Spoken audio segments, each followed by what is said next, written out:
devil akakorrupta mind yako atidonze mushi zviri normal zviite normal unoziva zviri normal kuti baba wakabereka vana vavo vachengete vana vavo vatinda kuchitosungirwa munhu maintenance zviri normal zvisiri normal kutoiswa cheni kuti chengetai venyu kwete vegovernment kunditsana makabereka chengetai mupana kana mani nhanotombotsunga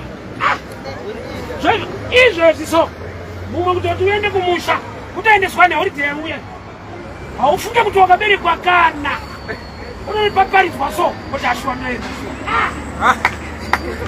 wega wonzwa kuti kuna akakubereka nda kurangarirwa newe hauna kungouya kai unebereka anotiswa mari icho kusakuriswa shuga mubereki wako iwewe iwe unezifondera uinawe kuti handizoti mhepo dzinobva kupi utori mhepo iwewe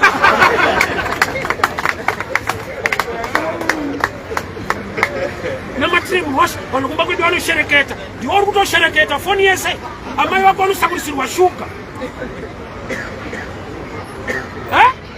unoita mubereki ariswa mari icho iwewe manje oda kunamatirwa breakthrough utori breakdown pachako my laws arimo mushoko ramwari learn to respect and honor your parents office ya parent wako haisapusutwe na pasta wako kana mbereki wangu akaita sei ndioenda kuna bishop wangu mwari kana akati vabereki ozoti mfundisi kusiyana kwazvo kune nyaya wama utombodano wakawanda kuti wataure blessing unoda mbereki akakubereka kuti ati mwanangu mwari ngakuropafadza ini nacho chinondiudza kuti ropafadzo ndinayo wozi mutemberano zvaanogara chitaura pamusoro pangu ndikaenda kumushoka handibude ndisina kugama asina kutaura izwi nokuti mwari ngaakutungamirire nyasha ngadzikutevere vandikupetini mashoko haataurwa nokuti wakaberekwa chete do something nambuya vangu pakudokoshawa taiti taenda sira zvikuru takudzokera vaitinamatira but kana vakunamatira inini vaidzokorora katu vamwe vazukuru vanosvika pakubvunza nekomplaina kuti gogo sei pana tremo muchinanyomutaura chiterei ndanotenga shuga ishuga ndeyatisina ebraundi futi iwe minoropafadzi vari kutsvaga uri kuitsvagira usaende mugome enda kumusha parental blessing inopena madoors asingavhurike kuchechi iremu yakaiswa iofisi yavakapiwa namwari to bless you leta mbereki anochema newe but kuchechi uchiparticipata uchimiramira zita richinyorwa mubhuku uchiremekedzwa you're wasting your time chinohani kudiwa kuchechi chinohani kudiwa namwari zvakatosiyana iwo pachechi nekudiwa namwari zvakasiyana vazhinji vanotsvaga zvavangaitirwe namwari wacho ende ndo zvatinogona kutomakatawo kuti uwe tinokuudza kuti kwauya kwedu situation yako inochinja hatichataura zvekuti uya tina matetese mwari anokuda ndiye anochinja situation yako saka uchiona vazhinji vachinja machechi achandakaona haachinje bhaibheri raishandisa kwaakabuda which means the original chisingachinje is the way nhamo yaapo manje yeinformation yaakurarama iri mauri kana vanhu vakunamata mwari Roman 12 inoti your mind must be renewed by the word pfungwa dzenyu ngadzivandudzwe neivhangeri zvoreva kuti vanhu vanogona kuuya kwamwari but voregera kuyanana namwari iwo vakauya like prodigal son akadzoka kuna baba but zvakatora baba kutomunyengetedza kuti achipinda mupfungwa yababa nokuti iye pachake ane zvaaifunganya nyange adzoka zvipi self judgment musanditore semwana nditorei semuranda chivi chakamuudza kuti kana wadai hausisiri mwana haukodzere asi chinoita kuti munhu ave mwana haisi character iblood blood makes family so vanhu vakasaziva vhangeri ropa rakristu vanoopareta sevaranda ivo vakatengwa neropa vava vana so mwana operate differently than Muranda. I'll give you an example. President wenyika ndibaba kunyika yese tiri vana vao senyika asi munoziziva yokuti vane vana vao chaiwo. Ndi president baba kunyika yese but ndi baba kumuri yavo.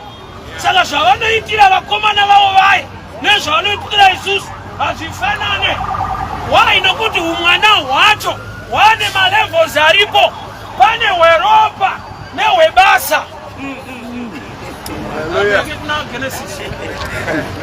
So vanhu vari mugarden vanga vakatodaro vakagara vakashama vasina nyadzi dziripo, which means vanga vari mulevel yeglory yekuti havagone kuona shemu nekuda kwokuti vari munyasha dzaMwari. But pavadya zvakarambidzwa vane mamwe maonero ekuti vanoona problem. Iyo vakamborarama kwenguva refu nayo vasina problem. Pavakadya muchero vakaona kuti vakashama, vagara vakashama kare. They were naked, not ashamed. But pavadya havana kuva naked, vakugona kuzviona kuti ndo zvatiri. Kuti vane level yekuona nhamo panga vasingaoneke nhamo. Havana kudya muchero ndokubva vashama.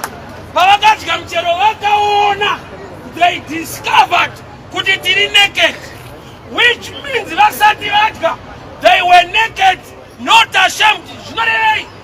It's a dimension muna Mwari yekuti nyangwe nhamo iriko pauri haioneka haibate nokuti uri munyasha dzake dzinodarika kuita kwako. Saka tiona tiri munyika hwani nevamwe yaunoti zvakaoma vamwe hazvina.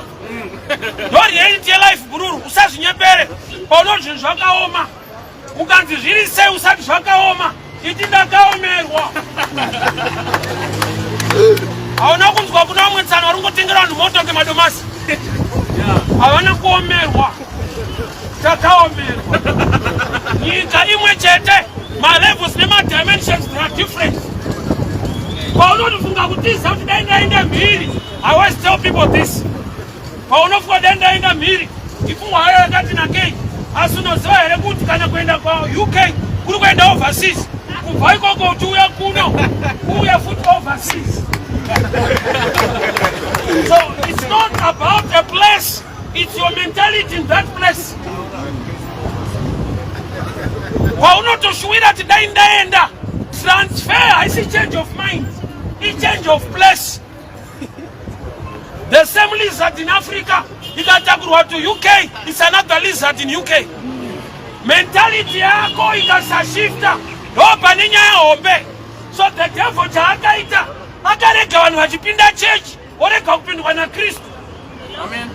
Ndichinoparidza kudai mvunzo unoita wokutanga ndokuti dzinopinda ipi. Kwete akapindwa nani, yekupindwa haisi nyaya yekupinda. Why? Nokuti dzakaadvertiswa. Ukauya kwedu situation inopera, ukauya kwenda urambe wakadai, kwedu uku kune power. The truth is, there is power in the name of Jesus. Zvokuti chechi ine power inyadzi vana vadiki. Make sure you mature and understand the things of the kingdom. It's not about church, it's all about Jesus. Vakuru mukava neukama naye, mukava nekuyanana naye, mukaziva zvaanoda, mukararama sekuda kwake. The shame yakaonekwa naAdamu naEve vakaiona vaita zvavasina kunge vaudzwa. Vakararama the wrong side, ndobva vakaona kuti vari naked. Ufunge palevel yekuva naked. Genesis 2:25, they were already naked. Havana kudya muchero kuti vashame, vanga vakashama. Pavakadya ndo pavakaona kuti takashama, kureva kuti vaisatombozviona vasati vadya. The tree is a symbol yeinformation. So mugarden munoparidzwa vhangeri mbiri raMwari chairo rekuti dyai yese siyai uyu, kouya raPastor Snake rekuti muri kudzvanyirirwa rova yese. So vanhu vakadzingwa mugarden vaguta. Sarimwe vhangeri racho rinotogutsa but uchibva mupresence yake. Matthew 25. Pamusoro pevakadzi vakangwara nevakapusa.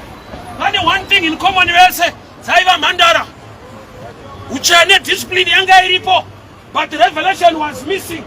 Nokuti mwenzi yavo payakadzima, vakakumbira vamwe. Ino Bible rinotikumbira unopiwa. Pana Matthew 25, vakanyimwa, vakanzi ivo, vakapusa. Ndaifungidzira kuti ndichatsura vanonyimaka, kuti musanyime vamwe mafuta. But the Bible rinoti vakanyimwa, vakapusa, vakanyima, vakangwara. Pane kunyima kunototsiratswa nedendo dzangwara manje. Nekunyima. I'll explain. Ndaitarisira kuti vanyimwa. Ndovaniko vaita dambudziko rokudai Mwari avanzwira tsitsi. Vachiona kusaziva kwavo. Ari kumirirwa wacho chikomba chavakamirira. Rimwe zita rake raanotaura pachake anoti I am the light of the world. Ndiye mwenje. So iwo havasisina mafuta yekuti vave nemwenje vachimirira mwenje wacho. Number one. Number two. Kana muri musame room makamirira chikomba 1 marambe enyu akadzima hamuna nidhi yekukumbira mafuta garai imomo munoona neiwayo. What does it mean? It means learn to be humble and respect zvimwe zvine vamwe. Yakuda ngoti ndinorira ndinobvira ndoyauri kufira. Haugone zvese une zvaunogonawo. Learn to believe and trust zvakapiwa vamwe naMwari. Uri mwenda muchikura tidaro kuchechi. Dzani masuperstar. He is a prophet, he's not a teacher. But nekuda kwekuti is a prophet. He speaks more than a teacher. But achipa a wrong doctrine. Why? Hatidi kutrustawo zvakapiwa vamwe naMwari. Judges 16. Samson anamatira kuti Mwari ndipei simba. Akapiwa simba. Asi unozivai? Akauraya vanhu vakawanda as a blind man. Anda zvikwamba ziso. Mwari vakamupa power. Akauraya Filistia vakawanda as a blind man. Paanga achiri kuona aiuraya vashoma. Why? What was the secret? Judges 16 inoti. Anamata Mwari vamupa simba. Paiva nekamukomana pedyo naye. Kakati, can you take me to the 2 pillars of this church? Kureva kuti Samson ane power, but he respects nyasha dzine vamwe. Akakamfana akana power, kanoona panofanirwa kubata. Mombe kumusha inotungamirwa nekamwana ke grade 3. Dhuru nemfana uchine power ndiani? Imombe. But sei pachiswa mfana hasina power kumberi. Ndianoiudza kuti tsano musangotsika pese pese hande ino. Chatiri kuda mari zautsi kwawo mumunda. Sezvo kuti une power dzazvinzwa. But mbotungamirirwa nechisina power chinoziva pekutsika. A lot of us takava nehumility. Takaachiva zvimwe zvinhu mulife kudhara. Paunonamata kuti Mwari ndirangarirei. Wakarangarirwa unopiwa maziso. Wakapiwa vane maziso kuti vakubate. Samson never prayed for eyes. He prayed for power. As a blind man, he killed more.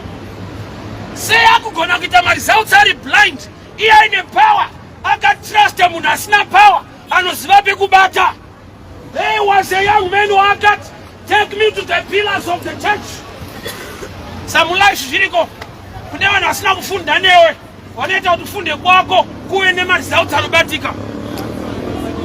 Kune vanhu vasina kungwara sewe. Vanhu vakaiswa mulaini ilife yako naMwari kuti uachive zvimwe zvinhu muupenyu. Hakuna munhu ane zvese. Kune vanhu vane zvizhinji, but more does not mean all. Pane panozoshota. Saka unoona ukada kuva nevana unotoroora, unotsvaga mumwe munhu. Iwe uchida vana vako kwete vake. Aizve. Vana unawo izvezvi, but hauvabate kusvika wada mumwe munhu. Kwete anokupa vana. Vana zvipo zvinobva kuna Mwari, but ukasapfimba wanyura.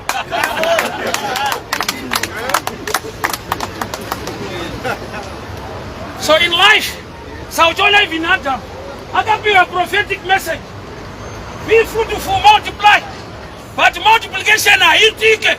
Even ari mugarden raMwari, even asina kutadza.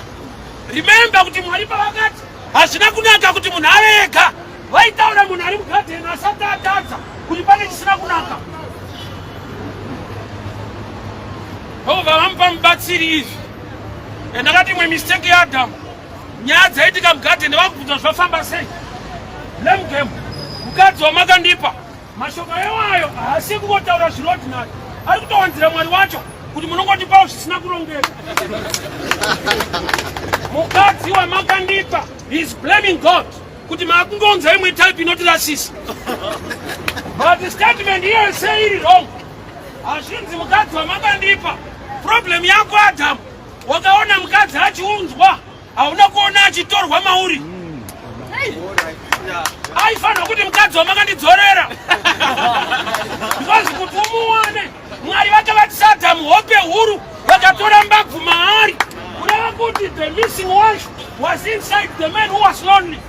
Zvinorevei vanhu vasina chinhu vane zvinhu. Vari kushayikwa information knowledge naMwari angakuratidze pazviri. Amen. Yes. Adam was lonely, but Genesis 1:26-27, you know, God created them, male and female. But Adam, you was alone. You are created as them. Right for original plan, una zvinhu zvako. But the life yauri mauhani. Saka kune kwakasara zvinhu zvacho. Murume akawanikwa ari ega mugadheni, Mwari akati hazvina kunaka. Inzwa kana Mwari achiti hazvina kunaka kuti munhu ave ega, ivo vainaye. Kuda kuti kutovaona Mwari oshaya futi munhu mauhani. Mwari achirapa kuti ngadzidzi munhu vainaye. Wai nokuti kune zvimwe zvakadelegetwa naMwari zvikaiswa muvanhu. Ndiyo manhu paunotoganza handabasa nemunhu. Handitsike kumba kwemunhu. Ndozvandakanakira, ndozvawakatoipira. Ona Mwari wacho aitotsika kumba kwevanhu. Yazauziziva ukavhura bhuku rako kuna Genesis. Ndinoda kuti ngirozi nhatu dzakauya kumba kwaAbhurahamu. One of them was God himself. Mwari waunonamata unoziva here kuti anotoenda kunhamo. Deuteronomy 33:34. When Moses died, God came down and buried Moses. Mwari kutoenda kunhamo iwa uende.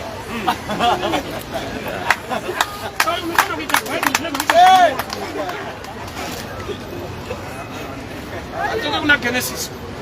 Kuna Adam Eve. So vanhu vari mugadheni ndopfungwa yaMwari. Dambudziko ravo vakazobereka vana vamudzingwa mugadheni. Havana kumbobereka vari muoriginal state muplan. Vakazobereka vakupunishment. Saka vakasaudza vana chokwadi kuti tiri vanhu vemugadheni. Vana vanofungidzira kuti vanhu vemusango. I want to help somebody here. So tingoona kuti mazuva vanoparidza vhangeri kubudira riri kuspirit. Harisiro vhangeri chairo. Kore nhamo racho rinoparidzwa rini? Raunoda iro. Rekutambura raunoda richaparidzwa rini? Because nevacho vanokriticize kuparidza rugare. Havasati vakuparidza futi nhamo. Why? Original plan yaMwari inonzi garden. Garden reIden, it means abundance. Right? Ndopfungwa yaMwari. Munhu haana kusikirwa nhamo. Original state. Saka Adamu naEvha vakabereka vana vadzingwa mugadheni. Saka vaifanira kugara pasi nevana voudza vana chokwadi kuti tine magadheni edu kufariso. Mwana ngavamupe the original mindset yekwavakabva kwete kwavari. And you know what? Not the first couple yakabereka the first megara. Hondi yekutanga pasi rino yakaberekwa nevanhu vainamata. Adam naEvha vakabereka Cain Mondi. I don't blame them and I'll give you the understanding. Vana vakaupfurirana Adam and I mean Cain Abel. Hande tonotamba. Umwe ndobva anouraiwa. Sei varega vana vachiurayana? Nhamo yavo ilack of experience. Adamu akasikwa ari mudhara. Haana bvira mbovaka mwana. Evha anokusikwa ari kacheche. Achingopedza kusikwa achienda kumurume. So vari tu vakatangira paudhara. Saka havazive kuti chinonzi mwana chii.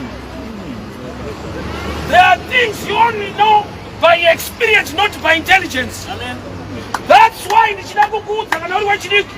learn to respect the experience of the elders. Amen.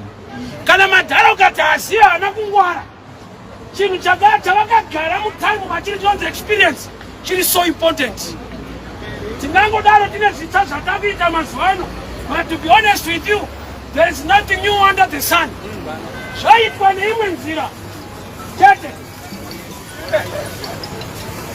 Nekuti unotumira message WhatsApp kudii muchitumira mhepo internet, vaizviita vasina mafoni, vaingoenda kuseri kwedho wotanga vari kumhepo zvidzai kuna ningi magrupi, wazvidzai kuna ningi wazvidzai kuna ningi, vaitoita zvemagrupu kudhara.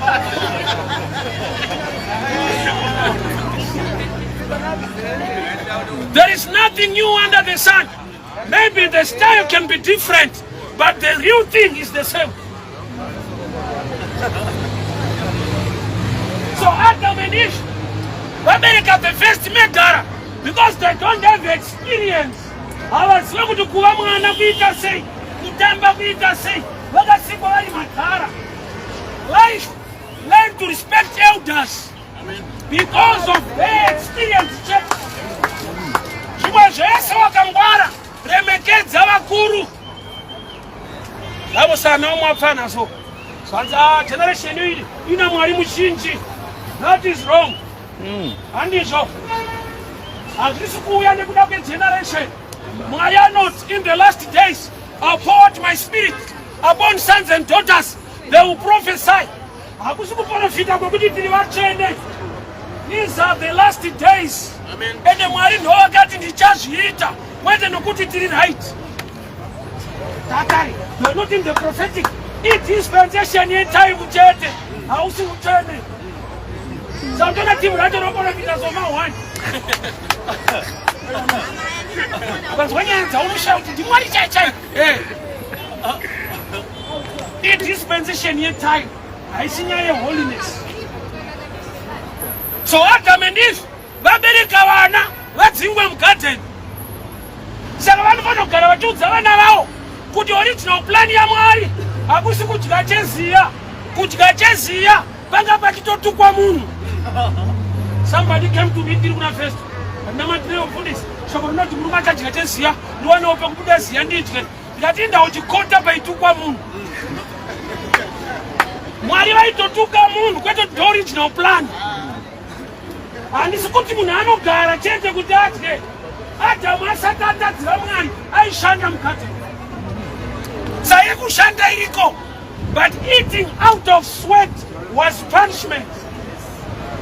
So original thing chi, you work, you sweat, you eat out of grace. Amen. Kona kuti urarame nenyasha, the just shall live by faith. Kona kurarama nenyasha dhani kungwara kwako. Kona nungwara kwese kwabasi kuchika.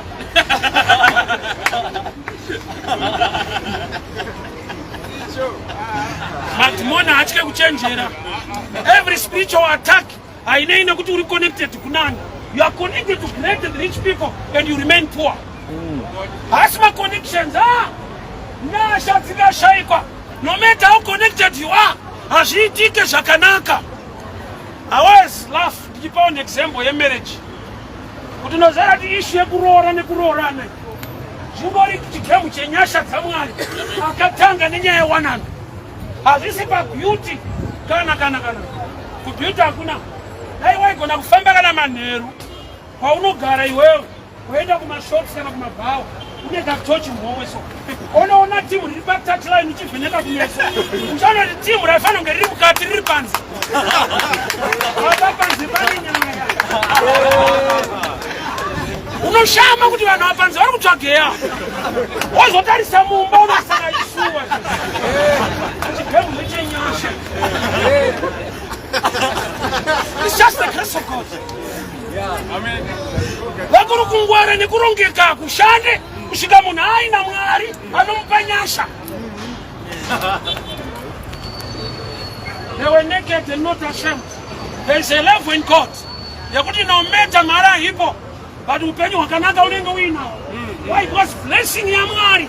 Haisi pa one channel. Yekuti you need to get money to be blessed. Tina nchini zvatawaniswa naMwari mali yacho isipo. But it's not a dura. Last month I was in London. Kuenda ikoko kunogara kwese kwa dono zvaifamba sei. Takangoenda. I was in London for the whole month. UK chapter. Kandoudza kuti mande ndege inoita mari zvemavhisa ungonzwanzi rako. Because when grace is on you, your story must be different. Nekufunduka kwanito kunzoti London, nokwandaitoswera. And I've seen that we have a lot in the don't understand how the Ingori in Kachet. But what is not of Funduza? Ingori when you Kachet.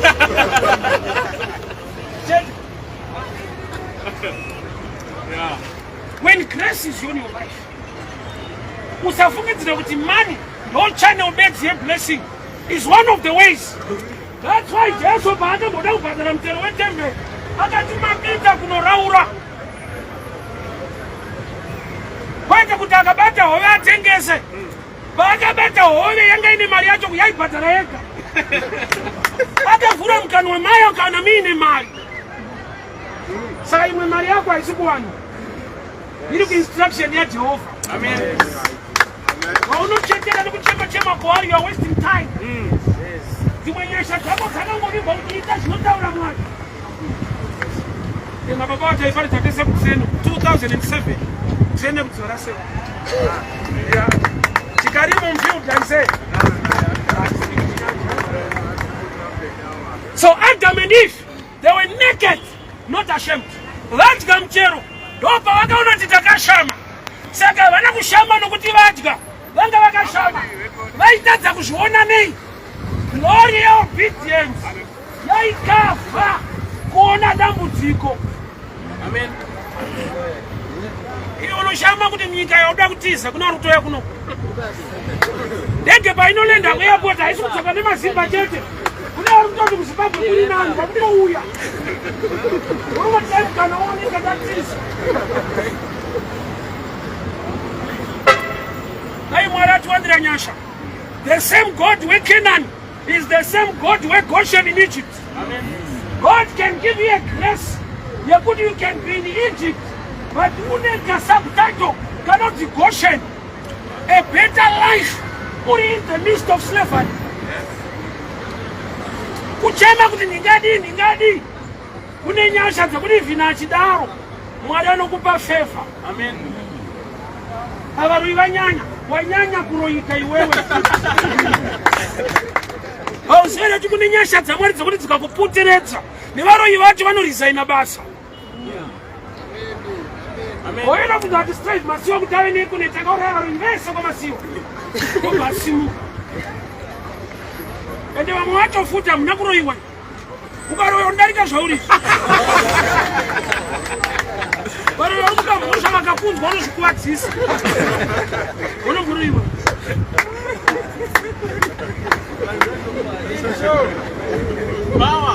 Life in two dimensions.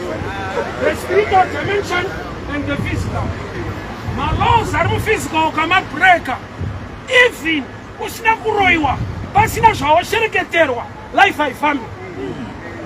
Mwari, wakati let the birds fly. The birds ashiri dzibururuke, na nhasi ostrich aibururuke, ishiri. Kana une Bible yakati koma ostrich ya too heavy, uzondiratidza. Mwari avarivi nema. Kana vataura shoko zvekuti heavy zvishande. Ndege haisipa group rezvakandisimukai iri kusimuka. Yakabreka ma-aerodynamics ekusimuka mu-natural science realm. Saka tatatsa ostrich kusimuka chii ukangoitarisa inokupa clue.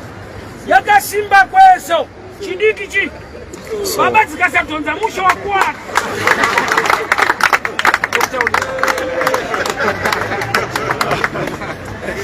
Sanere mubano mberi kwantanga kuda msoro. Isaini baba kuti panyika po wauya usati wafamba funga. Vanotenda msoro sana. Saka manira makaita nakalitangane msoro.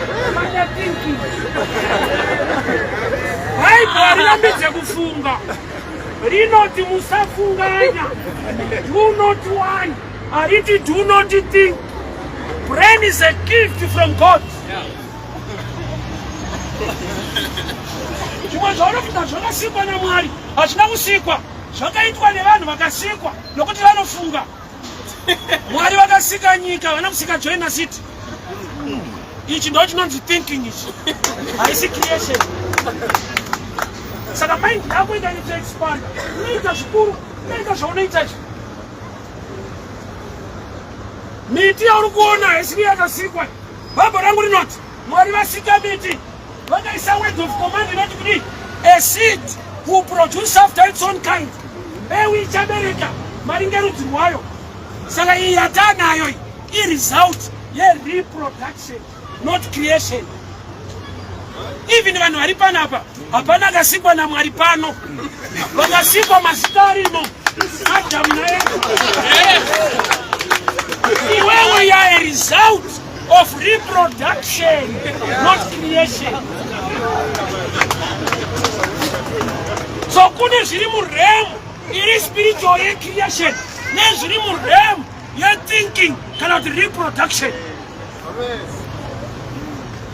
Bible rakati hanzi ngwani Bible rinoti shiri dzedenga hadzirime asi dzinodya. Iwe una kunzwa kuti shiri, uri shiri here? Unoda revelation pashiri iyo. Chanoti shiri yairehwa ndiwe. Yako vhesi inoti unoropafadza kubata kwemaoko awinawa, shiri haina. Do not worry, hazvireve do not think. Wari kufunganya. Iwe unofanirwa kufunga kuti ndinodyei, ndinopfekei, unofanirwa kuzvifunga. Hazina kuti do not think, that do not worry. But thinking, mind is a gift. Amen. Kune zvisiri kuspirit, zviri kubrain. Zvoti tikasashanda mushe, unorinzwa kuti pamwe Mwari vari kukuregerera, gamba uri kuzviregerera. Anonoziva kuti hakuna vhesi inoti gezai. Thinking. Hapana vhesi inoti atonenishao. Kune zvakaiswa muremu naMwari thinking.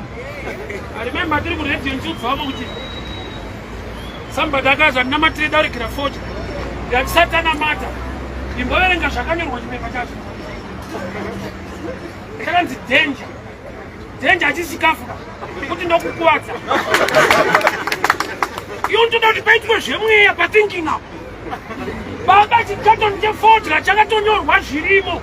Hamuna mavitamins, hamuna macarbohydrates, mune taa nenicotine. Chova chatonzi danger. Wanoti saka fodya yakaipa here. Wanoti ipa kuti wathinking apo. Hapana pasta, hapana kufunga. But the devil akakorrupta mind yako. Atidonze mushi. Zviri normal, zvite normal. Unoziva zviri normal. Kuti baba ukabereka vana vavo vachengete vana vavo. But inda kuchitosungirwa munhu maintenance. Zviri normal, zvisiri normal. Kutoiswa cheni kuti chengetai venyu kwete vegovernment. Kunditsano makabereka chengetai mupana. Kana mani nhanotombotsunga. Izvozvi so. Mumwe kutoti uende kumusha. Kutaendeswa neholiday yauya. Haufunge kuti wakaberekwa kana. Unopaparidzwa so kuti ashuwa naye.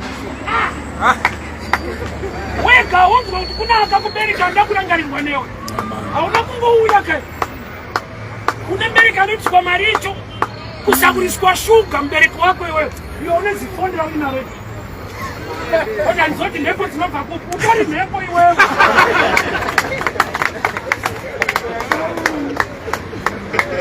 Namatrimu washa, vanokumba kwedu vanoshereketa. Ndiwo uri kutoshereketa foni yese. Amai vako vanosakurisirwa shuga. Unoita mubereki aritswa mari icho iwewe manje. Oda kunamatirwa breakthrough. Utori breakdown pachako. My laws arimo mushoko raMwari. Learn to respect and honor your parents. Office ya parent wako haisabustutwe na pastor wako. Kana mbereki wangu akaita sei ndienda kuna bishop wangu. Mwari kana akati vabereki ozoti mfundisi kusiyana kwazvo kune nyaya. Wama utokodana wakawanda kuti wataure blessing. Unoda Amerika akakubereka. Kuti mwanangu Mwari ngakuropafadza. Ndinacho chinondiudza kuti ropafadzo ndinayo. Bozi mutemberano zvaanogara achitaura pamusoro pangu ndikaenda kumushoka. Handibude ndisina kupfugama asina kutaura izwi rokuti Mwari ngakutungamirire. Nyasha ngadzikutevere. Ndikupeti mashoko haataurwa nokuti wakaberekwa chete. Do something. Nambu yavangu kakudokoshawo. Taiti taenda sira sukuru. Takudzokera vaitina mazira. Bali kana vakuda matyainini vaidzokorora katu. Vamwe vazukuru vanosvika pakubvunza nekomplaina kuti gogo sepana tremo muchinyanyo kutaura chiterezi. Ndantenga shuga. Ishuga ngekuita pakubvunza. Ebrown futi. Iwa mino ropafadzo uri kutsvaga uri kuitsvagira. Usaende mugome enda kumusha. Parental blessing inopena madoors asingavhurike kuchechi. Iremu yakaiswa iri office yavakapiwa naMwari to bless you. Leta mberekano chima newe. But kuchechi uchiparticipate uchimira. Zita richinyorwa mubhuku uchiremekedzwa. You are wasting your time. Chinohani kudiwa kuchechi. Chinohani kudiwa naMwari. Zvakatosiyana. Iriwo pachechi nekudiwa naMwari zvakasiyana. Harusatinogona munhu wese muchechi akanaka. Ndakazomboimba pamberi paMwari but chechi iri posta. Adamu paitsvagwa naMwari anga ari mugadheni. Hazvina kuti unotsvagwa nokuti wabuda. Ukatongeta siri zvauri maoneke. Zvototi tine vanhu vari kutsvagwa naMwari ivo vari mabhishopu. Tirimikesa bishop. Elder denga chidaidzana vanamata vari kupomosa. Munotsvagwa murimo. I'm sure my time is done, eh? It's not 5 minutes. That's a minute to be complete. Dai Mwari akuwanire nyasha matauri. Iva nemoyo wekutsvaga Mwari. Tendeuka gamuchira Jesu. Iyi haisi message yechechi yandikutaurai. I-personal life yako yaunosarenda to him kana usina kumutendeuka umugamuchire. Iye pachake newe. Iwe sedunga munhu ukamunamata ane zvaanoita. Ane nyasha dzaanodurura. Ane masuo anokuvhurira. Zvisati zvaonekwa nemeso kana kupinda mupfungwa dzemunhu. Jehovha unoita. I am a living testimony of the grace of God. Ini ndiri panapa. Ndomira kukudza zvaAbhurahamu kana zvaElijah. Zvakaitwa naMwari nezvaachiri kuita nhasi. Anditienda unomira parodhi ushumire. Ane zvikuru zvaanoita, zvaachiri kuita, singaitwe nechechi. naMwari chaiye.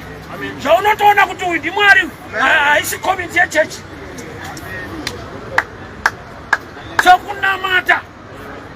Sedunga mune personal relationship yako. 2022 ndakaenda kuIsrael. Handizoti kunoita mari pandakagara 8 days Palestine Israel. Just by the grace of God. God sent somebody to take me to Israel. Zviriko, asi zvemubhaibheri chete, zvinotoraramika ufunge. 8 days ndiri kuPalestine nekuIsrael. Handizoti mahotels aita mari kungoenda. Ringi yandakapfeka ina ndakuchata ndakachatiswa. Akachatisa wacho. Akatozoflya kuya kuzoatenda muchato wacho nasingamuzivewo. Akatenda muchato wacho. Kana Mwari vada zvavo. Kutaura zvinoitika parodhi kwete kuchechi ka. Unoona Mwari ndiwe kuchechi. Ndiwe mumoyo. Bhaibheri rinoti miviri yedu itemberi yaJehovha kwete chechi dzedu. Miviri. Ukava nepersonal relationship naye anoita zvinhu Mwari. Pfungwa yako ndekuti anopinda ipiwa. Kune power, vanoprofita here, vanoona here. Respecting all the prophetic gifts, the best of all, have a personal relationship with him. Yet, munhu ari kutambira kuti achandiitira zvakati, neiye ane dzake ungoti hakudze. Unobva ari profeti watoni nyadzi kuti washupawo. Unofunga kuti muienjeo, munhu. Unoti vana magama. The man of God has God of the man. I know what is wrong. I already know it's a pressure among one. It was a blessing, but he was a powerful man. There is power in the name of Jesus.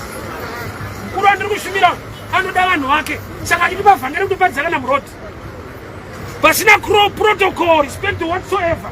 But so I've seen God doing things and He's still doing things. I'm a living testimony of the grace of God. Even when 2014 Kuna Festival, after preaching Sunday, somebody asked me, my first time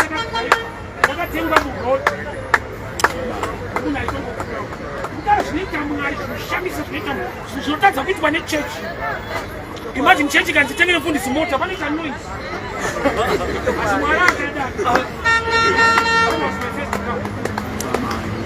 That's the grace of God. Amen.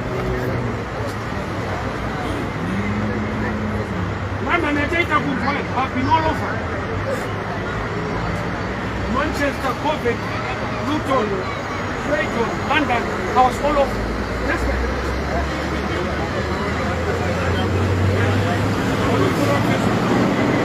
and I'm Manchester, I'm not going for one more trouble.